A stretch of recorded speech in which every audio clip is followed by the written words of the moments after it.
Hello friend, आइए आज का जो हमारा टॉपिक है DLED 4th सेमेस्टर के लिए है ये वीडियो 1857 का स्वतंत्रता संग्राम। अगर बात 1857 के स्वतंत्रता संग्राम की बात की जाए तो ये अकारण ये संग्राम नहीं फूटता, बल्कि इसके कई सारे कारण होते हैं। क्योंकि ये जो 1857 की स्वतंत्रता संग्राम हुआ है तो इसके पीछे कारण होते हैं। पहले देखते हैं हम प्लासी का युद्ध। जब अंग्रेज़ों ने भारत में अपना एक साम्राज्य स्थापित किया तो ये जो उनका साम्राज्य भारत में स्थापित होता है तो उसकी शुरुआत होती है प्लासी के युद्ध से। किससे होती है? प्लासी का जो युद्ध होता है ये 1757 में होता है। इसका एग्जैक्ट जो डेट होता है वो 23 जून 1757 को प्लासी का युद्ध हुआ। और इस प्लासी के युद्ध से ठीक 100 वर्ष बाद अर्थात 1857 100 वर्षों तक अंग्रेजों ने भारत का बहुत ज़्यादा शोषण किया। वो चाहे सामाजिक क्षेत्रों, आर्थिक, राजनीतिक, सांस्कृतिक किसी भी क्षेत्र में देख लिया जाए तो सारे क्षेत्रों में अंग्रेजों ने भारत का शोषण किया। इसी शोषण के विरुद्ध जो है भारतीयों ने पहला जो स्वतंत्रता संग्राम किया है वो 1857 में एक बृहद पैमाने पर एक क्रांति होती है जिसको 1857 का स्वतंत्रता संग्राम या 1857 की क्रांति के नाम से जाना जाता है। तो ये निर्णायक युद्ध प्लासी का, और प्लासी के बाद एक और युद्ध लड़ा जाता है, वो होता है बक्सर का युद्ध। बक्सर का युद्ध, ये बक्सर का युद्ध होता है 1764 में होता है बक्सर का युद्ध। और इसी बक्सर के युद्ध के दौरान जो पहला सैनिक विद्रोह होता है वो होता है इसी बक्सर युद्ध के दौरान मुनरो की सेना से सेना की एक सैन्य टुकड़ी जो है निकलकर भारतीय सेना का साथ देती है। और ये इसीलिए इसको प्रथम सैनिक विद्रोह के नाम से जाना जाता है। तो जब भी अगर कभी आपसे पूछे कि पहला सैनिक विद्रोह कब हुआ था तो ये आप कह सकते हो कि पहला जो सैनिक विद्रोह होता है वो होता है 1764 में। मुनरो जो हेक्टर मुनरो होता है, इसका पूरा नाम अगर कहा जाए तो इसका पूरा नाम होता है हेक्टर मुनरो। तो हेक्टर मुनरो जो बक्सर युद्ध के दौरान युद्ध का नेतृत्व कर रहा था अंग्रेज़ों की तरफ से, और दूसरी तरफ जो है बंगाल का नवाब होता है और अवध का नवाब होता है और मुग़ल बादशाह होते हैं। ये तीनों लोगों ने जो है एक संयुक्त होकर एक मोर्चा बनाया अंग्रेज़ों के खिलाफ।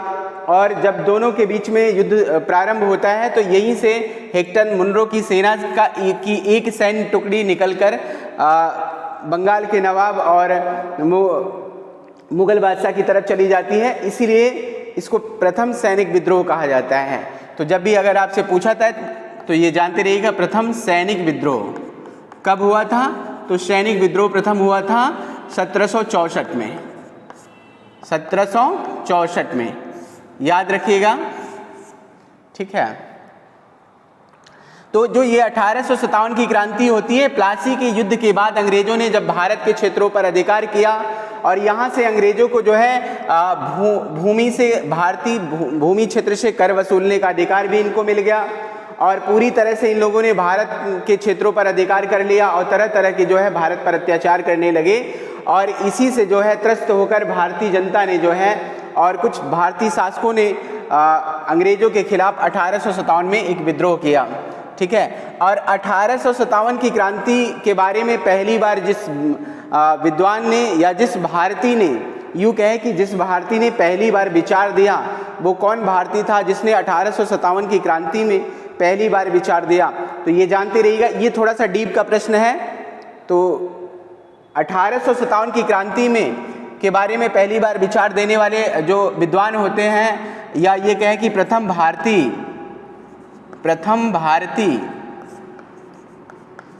वो होते हैं सर सैयद अहमद खां। कौन होते हैं? तो सर सैयद अहमद खां होते हैं, अहमद खां।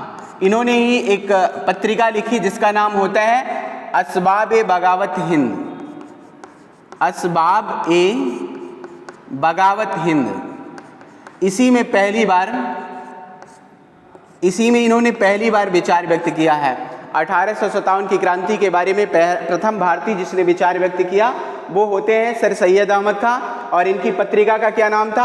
अगर ऐसा पूछा जाता है तो ये जानते रहिएगा, असबाब बगावत हिंद। और दूसरी बार इसके बारे में विचार व्यक्त करने वाले जो दूसरे भारतीय होते हैं वो दूसरे भारतीय होते हैं वीडी सावरकर। वीडी सावरकर महोदय ने ही एक पुस्तक लिखी जिसका नाम होता है first war of Indian independence.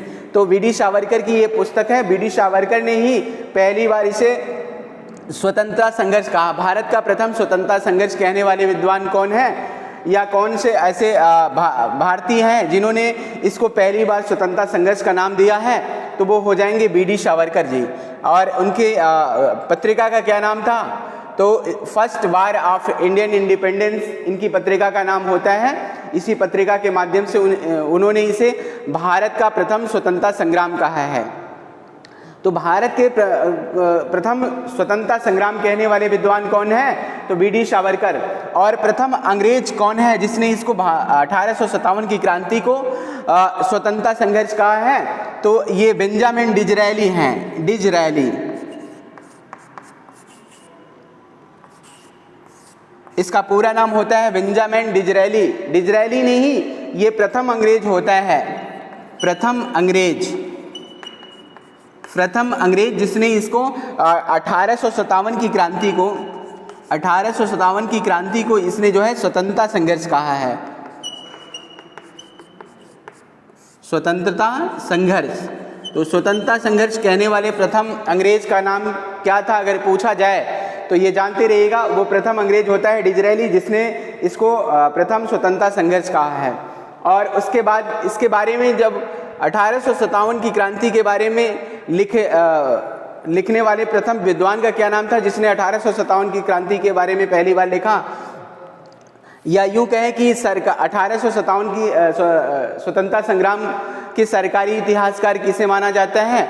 अगर ऐसा पूछा जाता है तो ये जानते रहिएगा कि 1857 की क्रांति के प्रथम सरकारी इतिहासकार होते हैं SN सेन। SN सेन 1857, इनकी किताब का नाम था 1857। तो इसी 1857 की किताब इन्होंने लिखा और उसी में इन्हें जो है 1857 की क्रांति का स्वतंत्रता संघर्ष कहा जाता है। तो इसके बारे में लिखने के लिए पहली बार जो है आमंत्रित किसे किया गया था? अगर ऐसा पूछा जाता है तो ये जानते रहिएगा 1857 की क्रांति के स्वतंत्रता संघर्ष के बारे में लिखने का पहली बार जो है निमंत्रण दिया गया था RC मजूमदार जी को, लेकिन किसी कारण बस उनका कार्यकारिणी परिषद से विवाद हो जाता है और इसी विवाद के कारण उन्होंने जो है 1857 की क्रांति के बारे में उन्होंने नहीं लिखा। और बाद में उन्होंने जो है अपनी एक अलग पुस्तक लिखी जिसका नाम होता है sepoy mutiny and the bolt.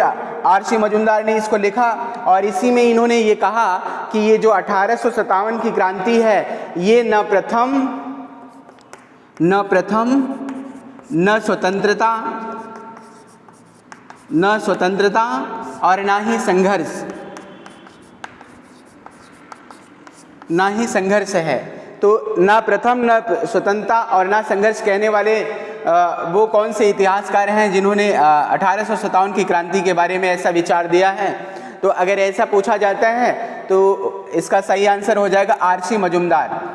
इन्हें ही पहली बार जो है इसका सरकारी इतिहासकार बनाया जाता है, लेकिन इन्होंने लिखने से मना कर दिया और इनकी जगह पे 1857 की क्रांति के सरकारी इतिहासकार होते हैं SN सेन।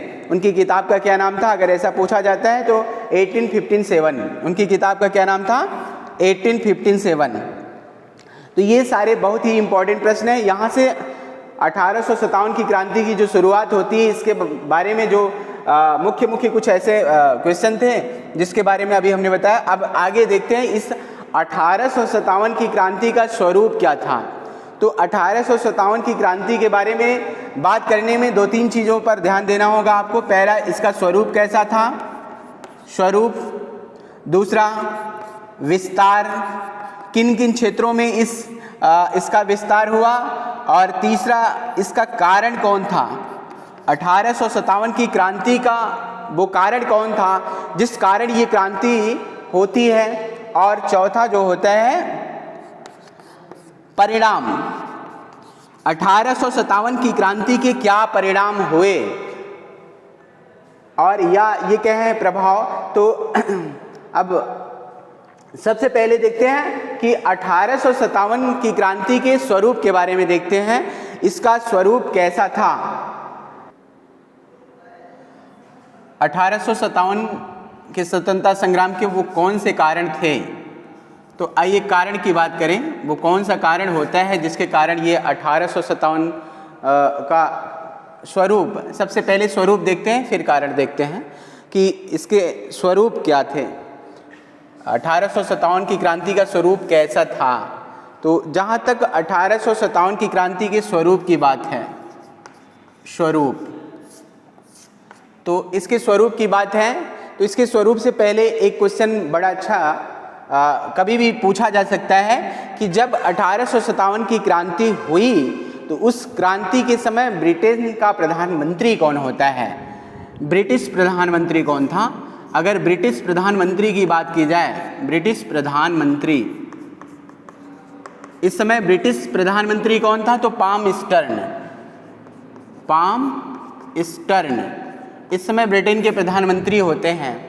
और मुख्य सेनापति कौन था, तो इस समय मुख्य सेनापति जो होते हैं, मुख्य सेनापति, इस समय मुख्य सेनापति होता है एनिसन। और विद्रोह के बाद, जब ये विद्रोह हुआ 1857 का, 1857 के विद्रोह के बाद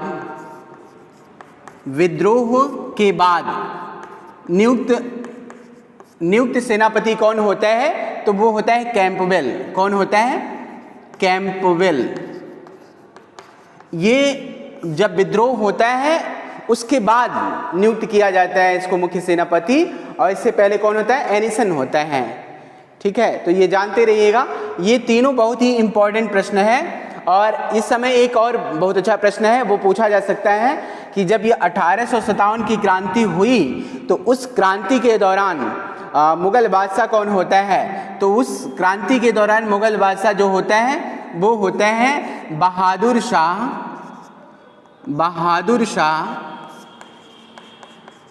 द्वितीय। जफर नाम से ये शायरी लिखता था, जफर, इसका उपनाम क्या था, जफर। तो इस समय मुगल बादशाह कौन था, बहादुर शाह द्वितीय जफर। इस समय मुगल बादशाह होता है जब 1857 की क्रांति होती है। ठीक है, तो ये सारे इंपॉर्टेंट प्रश्न हैं, कभी भी पूछे जा सकते हैं, इसको जानते रहिएगा। अब बात करते हैं इसके स्वरूप की। 1857 की क्रांति का स्वरूप कैसा था। तो जहाँ तक इसके स्वरूप की बात की जाती है तो स्वरूप में कई सारे भारतीयों ने इसे जो है ये कहा कि ये पहला स्वतंत्रता संग्राम होता है और जिसमें भारतीयों का जो असंतोष होता है ब्रिटिश सरकार के खिलाफ, उसी असंतोष के कारण जो है ये पूरी तरह से सैनिक विद्रोह था। कैसा था, सैनिक विद्रोह था। चूँकि सैनिक विद्रोह, चूँकि इसमें सैनिकों ने विशेष रूप से भाग लिया है, इसीलिए कई सारे भारतीय इतिहासकारों ने कहा कि ये सैनिक विद्रोह था। जबकि इसके विपरीत अंग्रेज इतिहासकारों ने कहा कि ये सभ्यता और बर्बरता के विरुद्ध युद्ध था। टी.आर.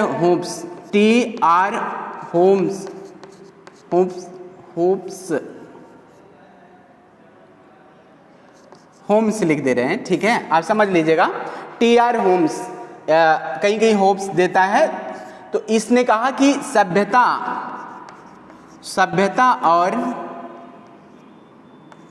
और बर्बरता, सभ्यता और बर्बरता के विरुद्ध युद्ध था। ये क्रांति थी 1857 की क्रांति का जो स्वरूप था वो कैसा था, सभ्यता और बर्बरता के खिलाफ विद्रोह था। ठीक है, और कुछ अंग्रेज इतिहासकारों ने ये कहा कि ये पूरी तरह से स्वार्थ रहित विद्रोह था, स्वार्थपूर्ण विद्रोह था। पूरी तरह से कैसा विद्रोह था, स्वार्थपूर्ण विद्रोह था। ठीक है, स्वार्थपूर्ण विद्रोह। और जबकि स्वतंत्रता संघर्ष कहने वाले जो प्रथम भारतीय होते हैं वो कौन होते हैं? वो बी.डी. सावरकर महोदय होते हैं, जिन्होंने कहा कि ये इसका स्वरूप कैसा था? इसका स्वरूप पूरी तरह से देशभक्ति से ओतप्रोत था। ये इन्होंने जो है देशभक्ति की भावना से ओतप्रोत होकर ये विद्रोह किया था।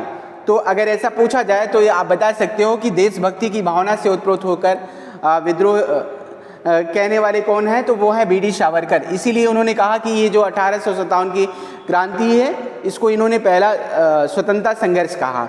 ठीक है, तो ये तो बात इसके स्वरूप की करते हैं, इसका स्वरूप कैसा था। तो भिन्न भिन्न विद्वानों ने अपने विचार व्यक्त किए इसके स्वरूप के बारे में। अब इसका कारण क्या था?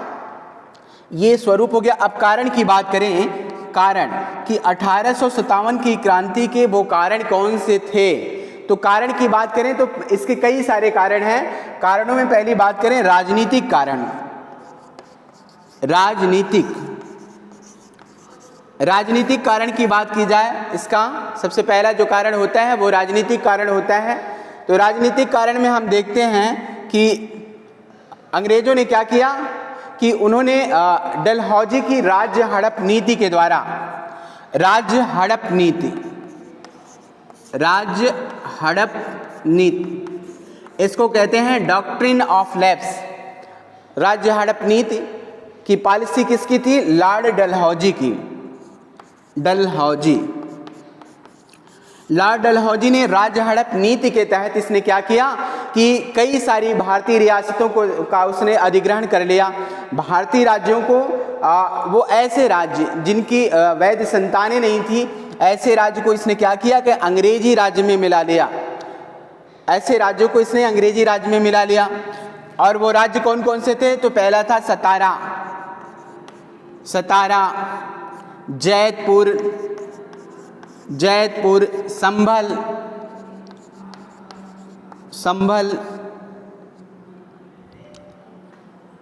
सतारा, जैतपुर, संभल, उदयपुर,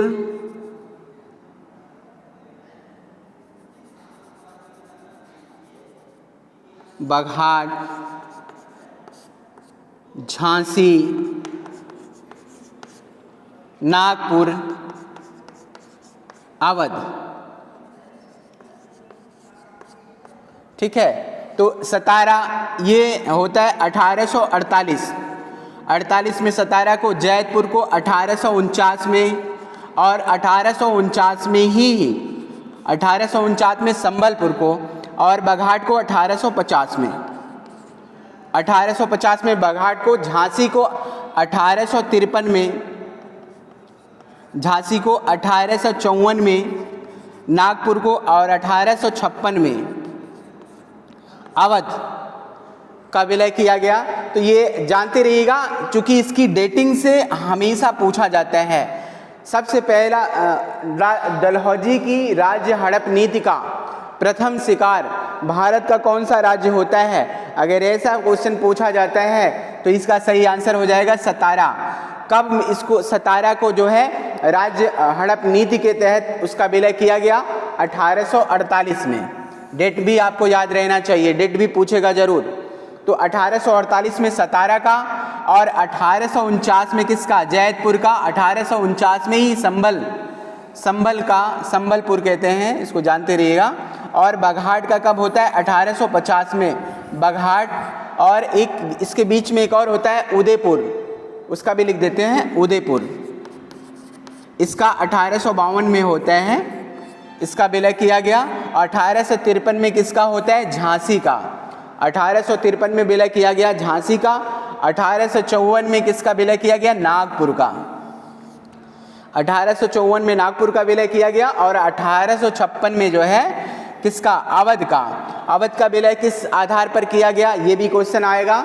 तो अवध का जो विलय किया गया वो कुशासन का आरोप लगाकर किया गया। कौन सा? कुशासन का आरोप लगाकर अवध का विलय किया गया। जब अवध का विलय किया गया उस समय अवध का नवाब कौन होता है? तो उस समय अवध का नवाब हो जाता है वाजिद अली शाह। ये जानते रहिएगा, पूछा जाएगा। ये दोनों वेरी वेरी इंपॉर्टेंट प्रश्न है, यहाँ से क्वेश्चन जरूर पूछे जाएंगे कि अवध का विलय किस आधार पर किया गया, तो कुशासन का आरोप लगाकर, यानी कुशासन के आधार पर अवध का विलय किया गया। और दूसरा, इस समय जब अवध का विलय किया गया तो उस समय अवध का नवाब कौन होता है, ये दोनों वेरी वेरी इंपॉर्टेंट प्रश्न हैं। तो उस समय अवध का नवाब होता है वाजिद अली शाह। और इसके बावजूद एक और नीति थी अंग्रेजों की, जिस नीति के कारण जो है भारतीय जनमानस में आक्रोश पैदा हुआ। वो कौन सी नीति थी? वो सब्सिडियरी अलायंस पॉलिसी, सहायक संधि की नीति। सहायक संधि की नीति किसकी थी? तो ये सहायक संधि की नीति थी वेले जली की थी। याद रखिएगा, ये भी पूछा जा सकता है आपको कि सहायक संधि की नीति। अगर देखिए यहाँ से दो क्वेश्चन बड़े अच्छे बन सकते हैं। पहला तो ये कि कहा जाए कि सहायक संधि की नीति किसकी थी, तो लॉर्ड वेले जली की सहायक संधि की नीति थी। लेकिन सहायक संधि का जन्मदाता किसे माना जाता है? अगर ऐसा क्वेश्चन पूछता है तो ये जानते रहिएगा कि सहायक संधि का जो जन्मदाता होता है वो होता है फ्रांसीसी गवर्नर होता है डुप्ले। ये फ्रांसीसी गवर्नर होता है डुप्ले। सहायक संधि का जन्मदाता इसे माना जाता है। लेकिन सहायक संधि का सर्वाधिक प्रयोग किसने किया है?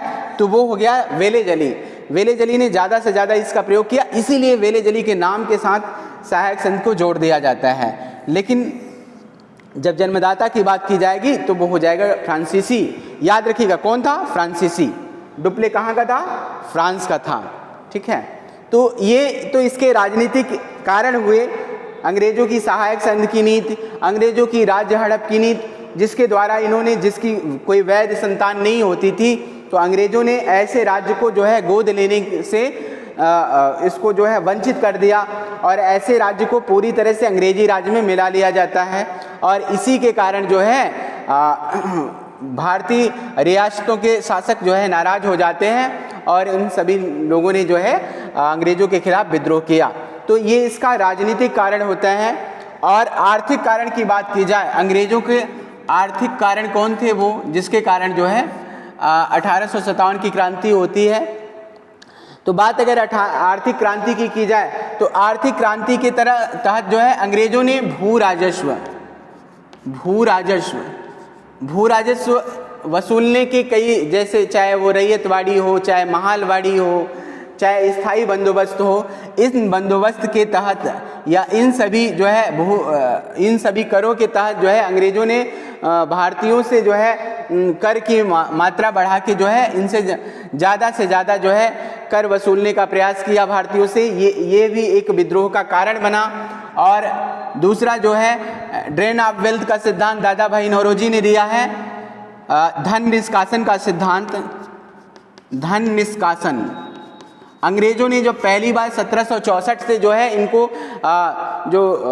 बंगाल की कई सारे परगना की जब इनको जागीर दे दिया जाता है, 24 परगना की जागीर मिलती है। उस परगना से जो है ये कहा जाता है कि पहली बार इनके अंग्रेजों का भारतीय भूमि से संपर्क स्थापित होता है। उसके बाद यहाँ से लूटपाट का कार्य अंग्रेजों ने जारी किया और भारत के धन को लूट कर ये विदेश ले जाते थे, यानी ब्रिटेन ले जाते थे, और बदले में उस धन का भारत को कोई लाभ नहीं होता था। और इसके बारे में पहली बार जो धन निष्कासन का सिद्धांत जो दिया वो दिया किसने? दादा भाई नौरोजी ने। दादा भाई नौरोजी ने तो दादा भाई नौरोजी ने पहली बार ये बताया कि ये जो भारत का धन है वो अंग्रेज जो है यहाँ से ले जाके ब्रिटेन में जो है इसका उपयोग करते हैं। और इसी के कारण औद्योगिक क्रांति होती है ब्रिटेन में। तो ये ऐसे आर्थिक कारण थे। और इन्होंने क्या किया कि भारत के जो यहाँ के जो मूल उद्योग धंधे थे, जैसे कुटीर उद्योग, लघु उद्योग है ना, कुटीर उद्योग और लघु उद्योग, तो इन उद्योगों को क्या किया अंग्रेजों ने, इन उद्योगों की तरह इन लोगों ने ध्यान नहीं दिया, जिसके कारण जो है ये 1857 की क्रांति के कहीं न कहीं ये भी एक कारण रहे हैं, जिसके कारण ये 1857 की क्रांति होती है। तो और इसके बाद धार्मिक कारण की बात करें, धार्मिक कारण वो कौन से ऐसे धार्मिक कारण थे जिनके कारण 1857 की क्रांति होती है। धार्मिक कारण की बात करें तो धार्मिक कारण के अंतर्गत 1813 के चार्टर्ड अधिनियम के तहत 1813 के चार्टर्ड अधिनियम के तहत 1813 के चार्टर्ड अधिनियम के तहत अंग्रेजों ने क्या किया कि ईसाई मिशनरियों को भारत में ईसाई धर्म का प्रचार करने के लिए भेजा गया। तो अंग्रेजों ने क्या किया कि भारत के लोगों को ईसाई धर्म की शिक्षा देना प्रारंभ कर दिया। और इसी समय अंग्रेजों ने एक नियम लाया, लुक्स लेवी का कानून, लुक्स लेवी कानून। तो लुक्स लेवी कानून के तहत अंग्रेजों ने इनकी धार्मिक भावनाओं को आहत किया, भारतीयों की धार्मिक भावनाओं को। इन्होंने क्या किया कि इस लुक्स लेवी कानून के तहत जो है, अब जो भी भारतीय अगर ईसाई धर्म स्वीकार करता है तो उसे उसके पैतृक संपत्ति से वंचित नहीं किया जाएगा। 1850 में ये नियम लाया गया। कब लाया गया? तो 1850 में। लुक्स लेवी कानून कब आया? 1850 में। और इसमें क्या किया गया कि जो भी भारतीय ईसाई धर्म को स्वीकार करेंगे तो उनकी जो पैतृक संपत्ति अर्थात पिता के द्वारा जो उनकी संपत्ति बनाई गई संपत्ति है, उस संपत्ति में उनको जो है वैध उत्तराधिकारी मान लिया जाएगा इस कानून के तहत। तो अंग्रेजों ने इनकी भारतीयों की धार्मिक भावनाओं से छेड़खानी की और ये भी विद्रोह का एक कारण बना। और दूसरी बात ये कि अंग्रेजों ने क्या किया कि भारतीयों के माथे पर तिलक लगाने, कानों में बलिया पहनने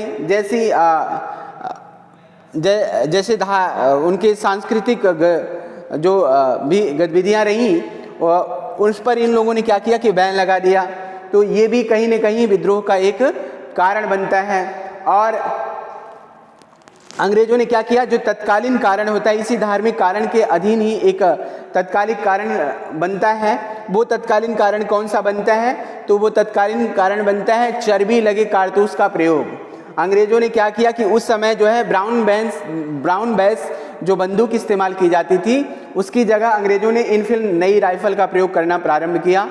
और ये जो 1 नवंबर 1857 में नई इनफिल राइफल का जब अंग्रेजों ने प्रयोग करना प्रारंभ किया, तो राइफल के अंदर जो कारतूस भरा जाता था, उस कारतूस को जो है बनाने में गाय और सूअर की चर्बी का इस्तेमाल किया जाता था।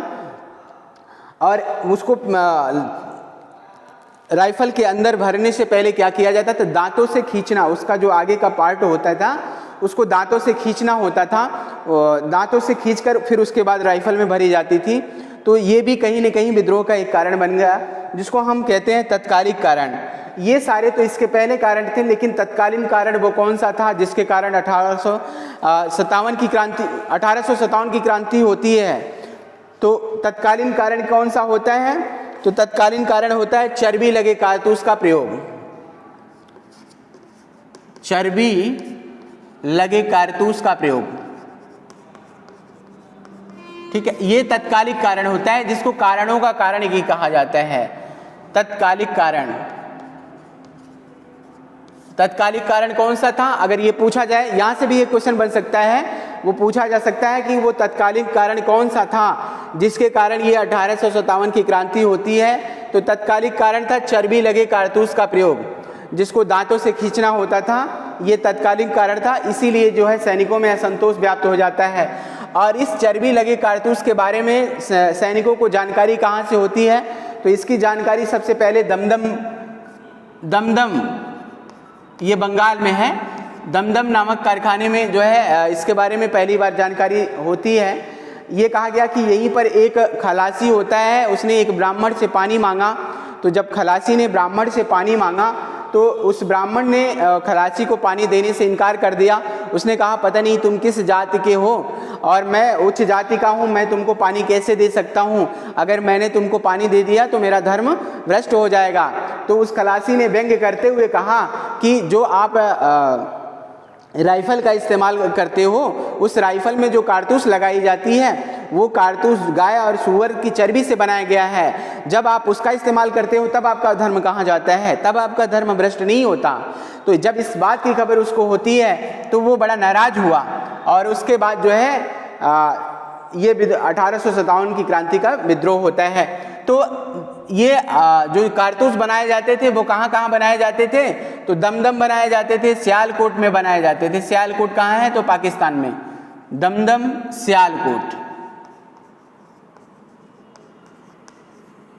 ठीक है। तो ये जानते रहिएगा कहाँ बनाए जाते थे, दमदम और सियालकोट में बनाए जाते थे। और ये इसको बनाने का ठेका किसको दिया गया था, तो गंगाधर बनर्जी एंड कंपनी को इसका ठेका दिया गया था। किसको, गंगाधर बनर्जी एंड कंपनी, यही लिख दे रहे हैं, गंगाधर बनर्जी